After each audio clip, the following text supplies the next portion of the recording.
실록 대하소설 조선왕조 500년 제4권 추동궁 마마. 오늘 7번째 장으로 왕자의 난 2입니다. 아니 너 흥부 아니냐? 오랜만이옵니다. 나으리. 그렇구만. 아버님께서도 안녕하시고 그러하옵니다. 흥부는 방원에게 절하하고 앉은 다음 이내를 소개했고, 이내는 방간의 집에서 있었던 일과 우현보를 찾아가게 된 경위를 소상히 말했다. 듣고 있는 방원의 얼굴은 창백하게 바래지고 있었다.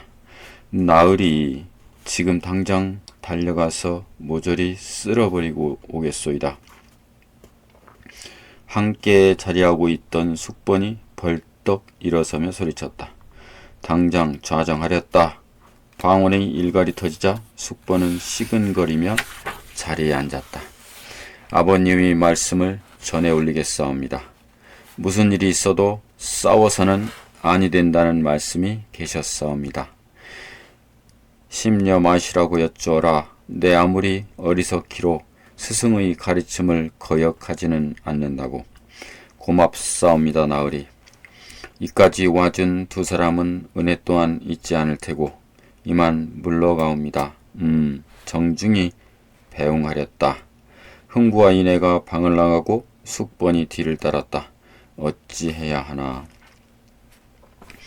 방원은 방금 무슨 일이 있어도 싸우지 않겠다는 약조를 스승에게 보냈다.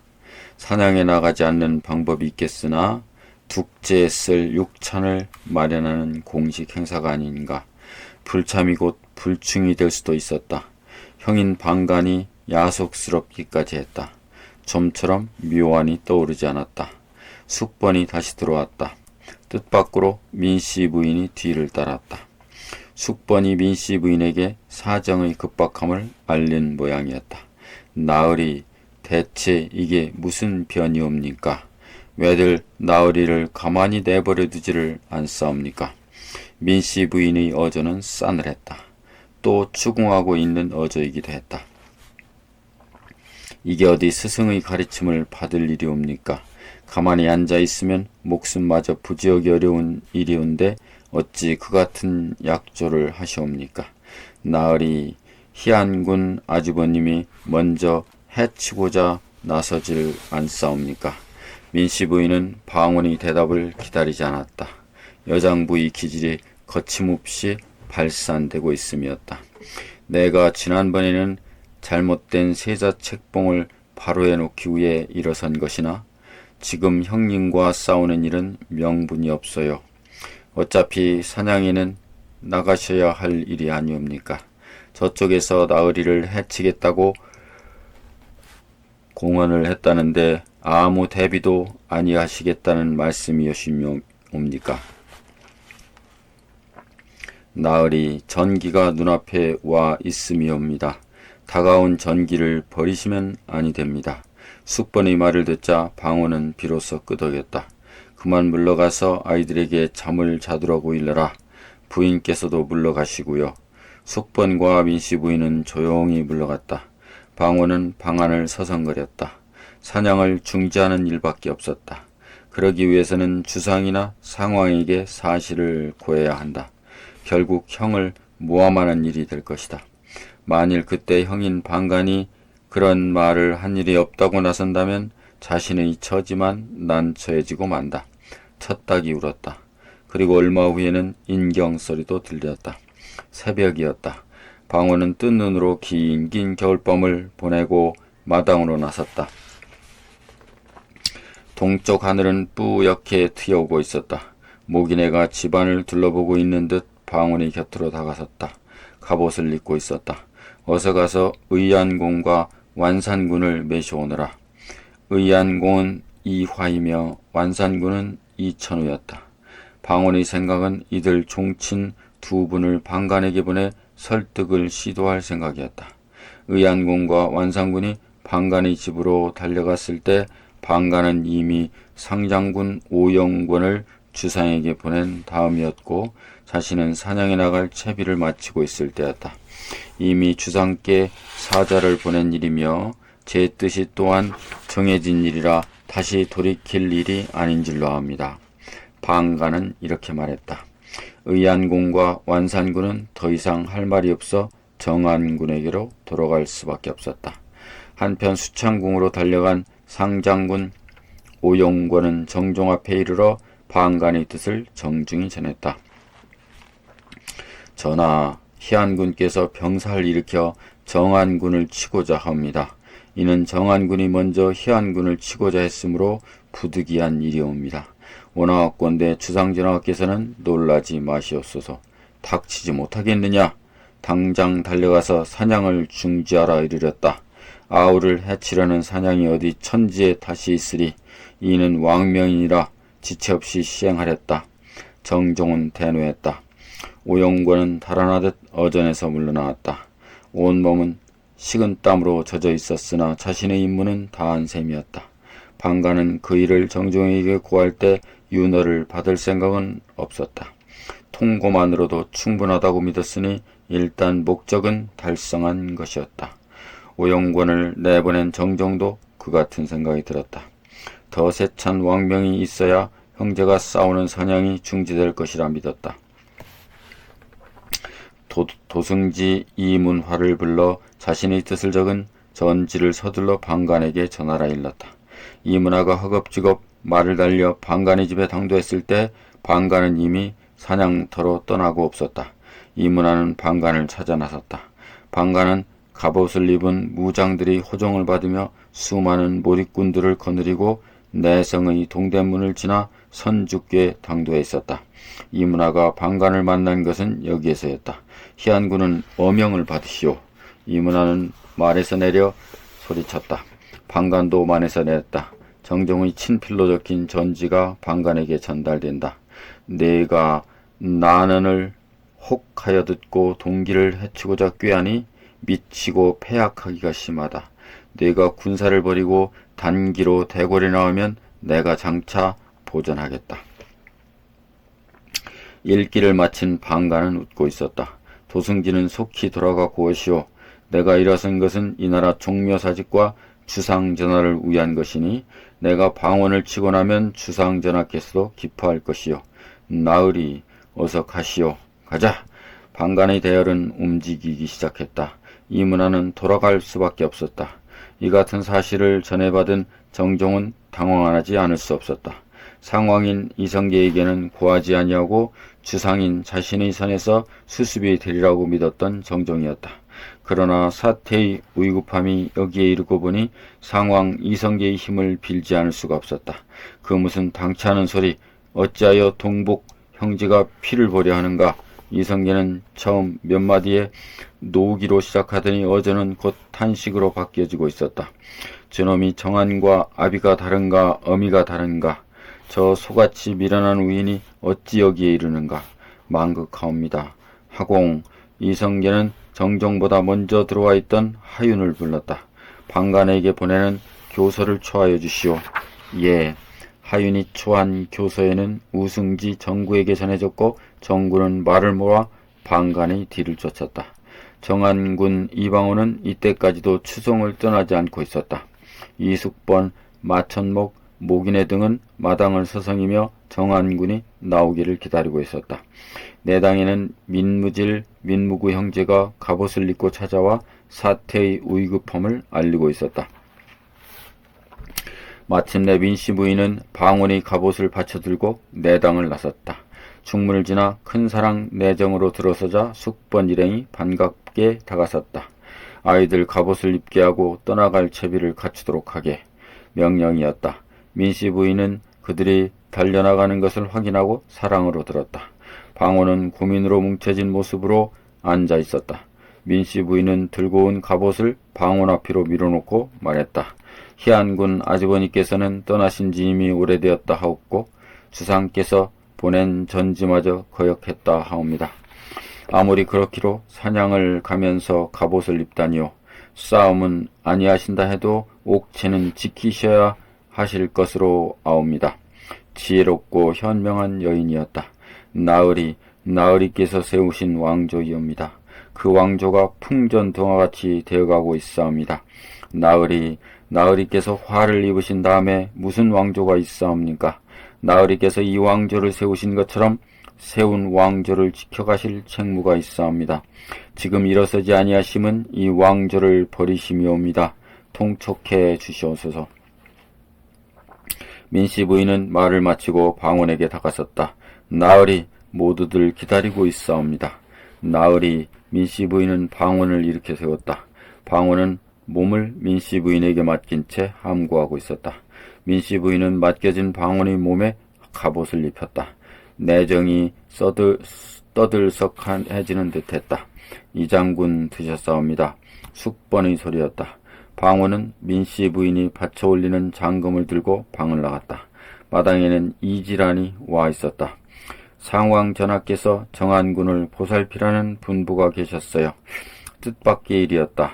1차 왕자이 난 이후 방언과 이성계는 몹시 서먹서먹해져 있었다. 그런데 이지란으로 하여금 자신을 보살피라고 했다면 고맙기 한량없는 일이었다. 염려할 거 없어요. 상당 후께서 경상도 시의군을 거느리고 묘련점으로 갔고 의안공의 군사는 남산에 있으니까 방언은 안도했다. 그만한 병력이면 살생없이 수습할 수 있을 것도 같았다. 상당 후 이전은 경상도 시의군을 거느리고 점동현을 지나 묘련점을 통과하고 있었고 의안군 이화는 남산을 장악하고 있었다. 방언은 병사들이 앞에 이르러 희안군은 내 형님이시니라.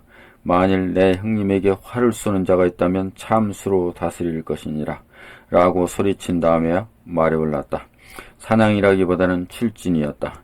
방언의 대열은 점동으로 향했고 이지란의 대열은 활동으로 들어가 남산을 타고 태묘 동구로 나오게 했다. 이때 방간의 대열은 가조가에 포진하고 있었다. 비록 방간과 방언의 갈등이라 할지라도 전쟁을 방불케 하는 병력의 동원이었다. 상왕전하의 교소요. 좌승지 정구가 달려오면서 소리쳤다. 말에서 내려있던 방간은 아버지 이성계의 교서를 받아서 폈다. 내가 부덕한 몸으로 신민 위에 자리하여 종실 훈구 대수 신하와 마음을 같이하고 힘을 다함에 힘입어서 태평에 이를까 하였더니 뜻밖의 주상의 동복 아우 희안공 방간이 무례한 무리들이 참수하고 이간하는 말에 유혹되어 고륙을 해치기를 꾀하니 내가 심히 애통하게 여긴다. 다만 양쪽을 온전하게 하여 종사를 편안하게 하려 하니 방간이 곧 군사를 놓아 해산하고 사제로 돌아가면 성명을 보존할 수 있을 것이다. 내가 시건하지 않기를 하늘의 해를 두고 맹세한다. 그 한 줄의 군사라도 교지를 내린 뒤에 곧 해산하지 않는 자들은 내가 용서하지 아니하고 아울러 군법으로 처단하겠다. 방간의 얼굴이 빨갛게 달아오르는 것은 본 정군은 말했다. 나으리 상왕전하의 심려하심이 크옵니다. 교서를 따르심이 옳은 줄로 아옵니다. 승진은 돌아가서 상왕전하께 고하시오. 내가 방언을 치는 것은 내 사사로움 때문이 아니라 이 나라 종사를 편안하게 함이요. 나으리 이는 하늘의 뜻임을 믿고 있음이 이 또한 전하시오. 정구가 주춤거리고 있을 때 각을 부는 소리가 들렸다. 정한군의 대열이 다가오고 있음이 분명했다. 각을 불어라. 방관은 말에 오르며 소리쳤다. 흩어져 쉬고 있던 병사들과 몰입꾼들은 각소리를 듣고 일제히 일어섰다. 막상 사태가 급박해지자 정연하리라 믿었던 대열은 무너졌고 달아난 사람이 생길 만큼 무질서해졌다. 방원 쪽 선봉은 서익, 마천복, 이유 등이었다. 이들은 방간의 군사를 흩어지게 할 모양으로 질서를 잃고 있는 방간의 대열로 해집고 들어왔다. 놀랍게도 방원이 이들의 뒤를 따르고 있었다. 창을 든 방간의 군사 셋이 멍청하게 서 있는 것을 본 마천복은 순식간에 둘을 쳐 죽이고 나머지 하나를 향해 장검을 들었다. 죄 없는 사람이다. 죽이지 마라. 방원이 소리치며 말을 몰고 있었다. 순식간에 벌어지는 아비구환의 참상이었다. 더러는 달아나기도 했으나 맞붙어 싸우기도 했다. 방간에게는 강한 병사가 있음이었다. 모기내는 눈에 화살을 맞고 말에서 떨어져 굴렀고 김법생도 화살에 맞아 즉사했다. 참혹한 접전이었다. 방관은 전세가 불량을 알았는지 말을 돌려 달아나기 시작했다. 교신부, 이광득, 권희달 등이 방관을 쫓았다. 방관은 묘린 북동으로 해서 성균관을 지났다. 방관은 적경원 터에 이르러 말에서 내었다. 갑옷은 벗어던졌고 활과 화살을 버렸다. 그에게는 서 있을 힘조차도 없는 듯 고목에 등을 기대고 앉았다. 뒷조천 권희딸 등이 말에서 뛰어내리며 방관에게 다가오고 있었다. 너희들이 날 죽이려 왔느냐? 방관은 힘없이 그렇게 물었다. 그게 무슨 말씀이십니까? 공은 두려워하지 마십시오. 죽이지 않겠다는 말을 듣자 방관은 안도하는 듯했다. 이미 총기마저도 사라진 퀭한 눈이었다. 바람이 불자 방관은 풀어진 머리칸을 날렸다. 방관은 벗어던졌던 갑옷을 주어 고신부에게 주었고 활과 화살을 집어서는 권희달에게 주었다. 환도는 이광득에게 주면서 말했다. 내겐 더 가진 것이 없구나. 만일 내가 살아남게 된다면 훗날 반드시 후하게 갚을 것이니라.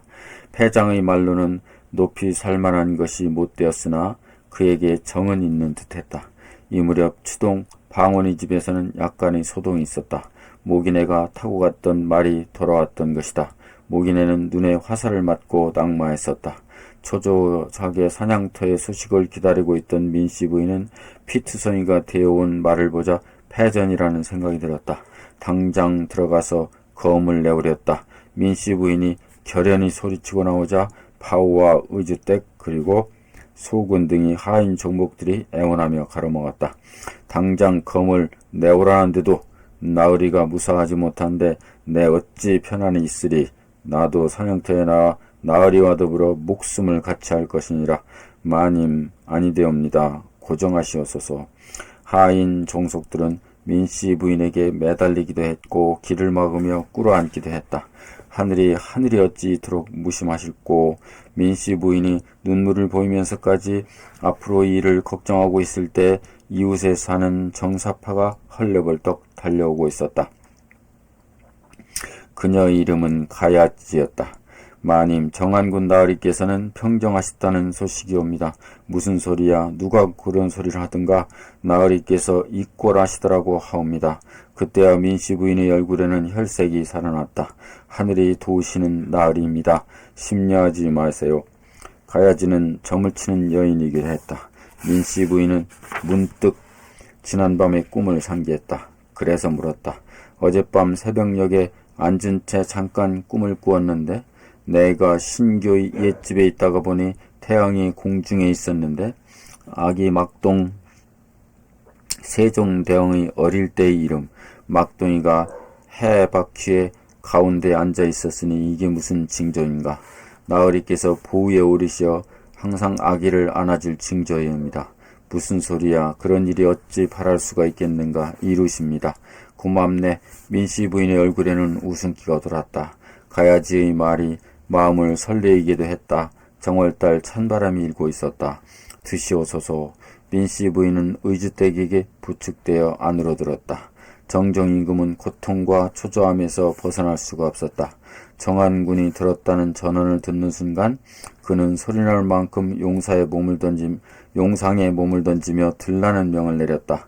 방원과 숙번이 나란히 들어와 앉았다. 갑옷 차림이었다. 정종은 희안군 방관이 어찌 되었는지 그것이 궁금했으나 좀처럼 입을 열지 못했다. 자신과 마주치는 방원의 시선이 무섭기만 했다. 정종은 시선을 피했다. 다시 방원을 보며 불길이 이글거리는 방원의 시선이 자신에게 박혀있는 듯했다. 어찌 되었는가. 희안군은 어찌 되었는가. 임금이 물음이라 할 수 없을 만큼 힘이 없었다. 전하, 신이 불미하고 부독하여 형님과 더불어 활을 쏘며 장검을 휘두르사옵니다. 원하옵건대 신을 중벌로 다스려 주시옵소서. 그것을 묻고 있음이 아니질 않는가? 희한군은 살았는가 죽었는가? 희한군을 사로잡아 사제에 연금하였사옵니다. 정종은 안도의 한숨을 놓았다. 전신이 맥이 빠지면서 쓰러질 것 같은 허탈함이었다. 전하, 형제끼리 피를 흘리며 싸운 일이오나 희한군은 신의 형이자 전하의 아우이옵니다. 이번 일로 희한군의 깨달은 바가 클 것이오며 관대한 처분이 계시기를 추청드리옵니다. 간합하여 주시옵소서. 정치적인 발언, 특히 정변을 평정한 쪽의 의사는 듣는 사람에게는 다르게 들리는 경우가 많다. 지금 한 방언의 주청은 관대한 처분을 바란다는 것일 수도 있고 극형에 처해야 한다는 것일 수도 있다. 정종은 잠시 망설인 듯하더니 곧 단호하게 입을 열었다. 백주에 군사를 움직이지 않았는가? 백주에 그것도 도성 안에서 군사를 움직였으니 지금 당장 효수함이 마땅할 것이나 방언은 흠칫 정종을 보았다. 그때 이미 정종은 말을 이어가지 못하고 있었다. 일순이 정적이 있고 난 다음에 정종의 힘없는 목소리가 이어졌다. 차마 못할 일이로다. 고륵지종이 있음이니 어찌 주살해야 하겠는가. 방간의 소원에 따라 외방에 앉히도록 하라. 성은이 망극하옵니다. 이 같은 소식을 전해들은 방간은 토산에 있는 시골집으로 가기를 원했다. 내가 남의 말을 들어서 이 지경이 되었다.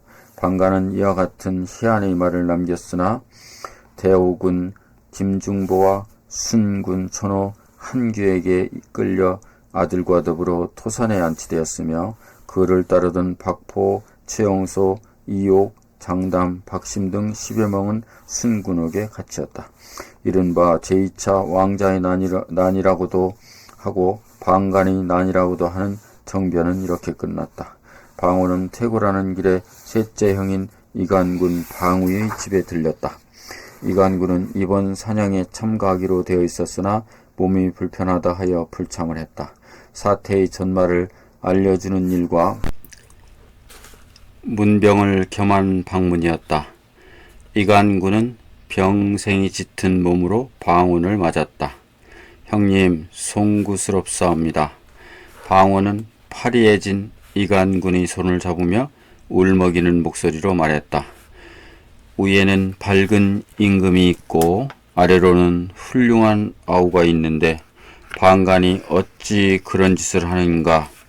이젠 그런 일이 다시는 없을 테지요. 고맙네 이 사람. 두 형제는 눈물을 흘렸다. 정한군, 예, 내 군적을 상군부에 돌려주게. 방의는 자신에게 내려진 경기도와 충청도의 군사를 지휘하는 절제의 인과 군적을 상군부에 반납하기를 원했다. 그러실 것까지는 없습니다. 형님이 관여된 일이 아니질 않습니까? 왕자들에게 병권이 있었기에 그런 일이 생기질 않았는가? 형님, 난 관여하지 않을 것이네. 난 왕자만으로 족한 사람이야. 몸이 말을 들으면 내가 갈 것이나 이런 몸으로야 나갈 수가 있는가. 자네가 날 대신해주게. 제가 할 일이 아닌 듯 싶사옵니다. 조정과 의논을 하지요. 방원이 의안군의 집을 나서자 밤이 되어 있었다.